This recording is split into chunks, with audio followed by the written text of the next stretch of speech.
Welcome to a new blog. আরও একটি নতুন ব্লগে স্বাগত জানাচ্ছি। এই মুহূর্তে আমরা অবস্থান করছি পাটুলি ফেরিঘাটে। আজকের গন্তব্য অষ্টগ্রাম, মিঠামন এবং ইটনা। এই পথে যাওয়ার সময় আমরা পাটুলি হয়ে রওনা হয়েছি। আমরা পাটুলি ফেরিঘাট থেকে উমাইপুর যাব, তারপর বাই রোডে সাবমার্সিবল রোডে ক্রমান্বয়ে আমরা অষ্টগ্রাম, মিঠামন এবং ইটনা এলাকা আপনাদের দেখানোর চেষ্টা করব। বেশ খানিকটা সময় অপেক্ষার পালা শেষে আমরা কাঙ্ক্ষিত ফেরির দেখা পেলাম এবং ফেরিতে উঠে পড়লাম।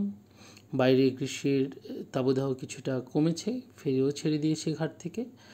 পেছনে পাটুলি ঘাট দেখা যাচ্ছে। আমরা ক্রমান্বয়ে এগিয়ে যাচ্ছি উমাইপুর ফেরিঘাটের দিকে।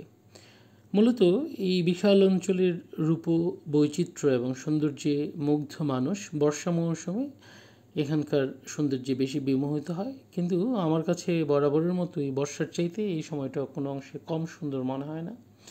ভাটির রূপবৈচিত্র্য ঋতুভেদে এখানে দেখা যায় এবং ঠিক কিছুদিন আগ পর্যন্ত যখন বড় মৌসুম ছিল, সবুজ কচি ধান ক্রমান্বয়ে সোনালী বর্ণ ধারণ করেছে এবং সেটা কেটে এখন কৃষক ব্যস্ত তাদের গোলায় ধান ভরতে।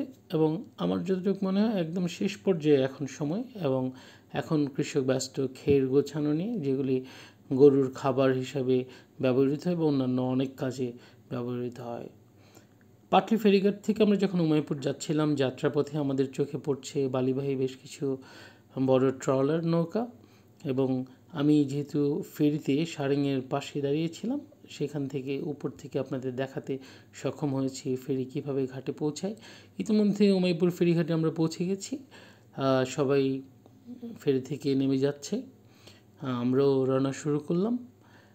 এই সাবমার্সিবল রোড এই সময়টাতে এত সুন্দর, এবং আমরা দেখতে পাচ্ছি চারপাশে ধান কাটা শেষ, ফাঁকা মাঠ এবং কৃষিকাজ শেষ পর্যায়ে, একদম ধান ওঠানোর কাজও শেষ, এখন খের এবং শেষ পর্যায়ে কিছু ধানের কাজ নিয়ে মানুষজন ব্যস্ত।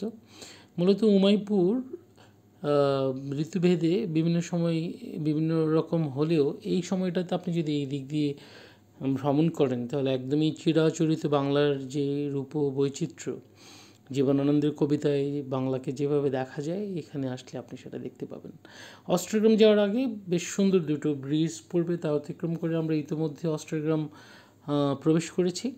পথে আসার সময় আমার বন্ধু বলছিল এখানকার একটা দোকানের রসমালাই খুব ভালো হয়। আমি বললাম তাহলে ঠিক আছে, চলো দেখি কীরকম হয়। আপনারাও চাইলে এই দোকানের রসমালাই টেস্ট করে দেখতে পারেন। আমার কাছে বেশ ভালোই লেগেছে। আকাশ সুইটমেট, ঠিকানা ফোন নাম্বার দুটোই দেওয়া আছে। দুপুরের মধ্যে এখানে এটা পাওয়া যায় এবং গরম গরম বেশি ভালো লাগে। কেমন টেস্ট? ভালো, গরমটা আমার কাছে ভালো লাগে।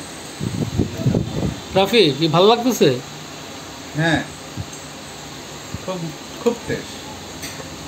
10-এ কত দিবা? 10-এ 10। রসমালাই খাওয়া শেষে আমরা রওনা শুরু করলাম অষ্টগ্রাম 0 পয়েন্ট থেকে। এই সেই কাঙ্ক্ষিত আলপনা, যেটা দেখার জন্য অনেক মানুষ ভিড় করেছিল কিছুদিন আগে। রেনিস বুকেও নাম লিখিয়েছে। অষ্টগ্রাম মিঠামন শেষ করে আমরা এখন ইটনার পথে। যাত্রাপথে বেশ কিছুটা সময় আমরা স্কিপ করেছি, কারণ একই রকমের রাস্তা। এবং এখন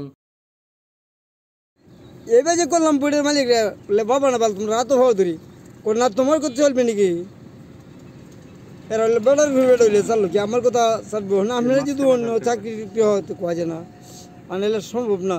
যখন ঘুরে বুটনো যে ছাড়বেন না।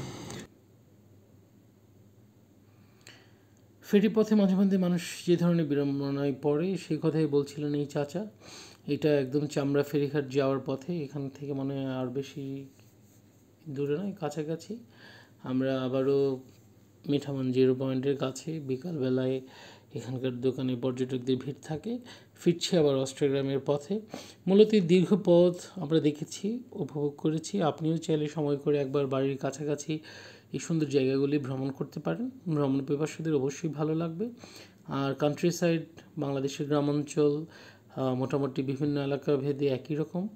আমরা আবারও পাটুলি ফেরিঘাটের উদ্দেশ্যে উমাইপুর ফেরিঘাটে পৌঁছে যাই। সবাই ভালো থাকবেন।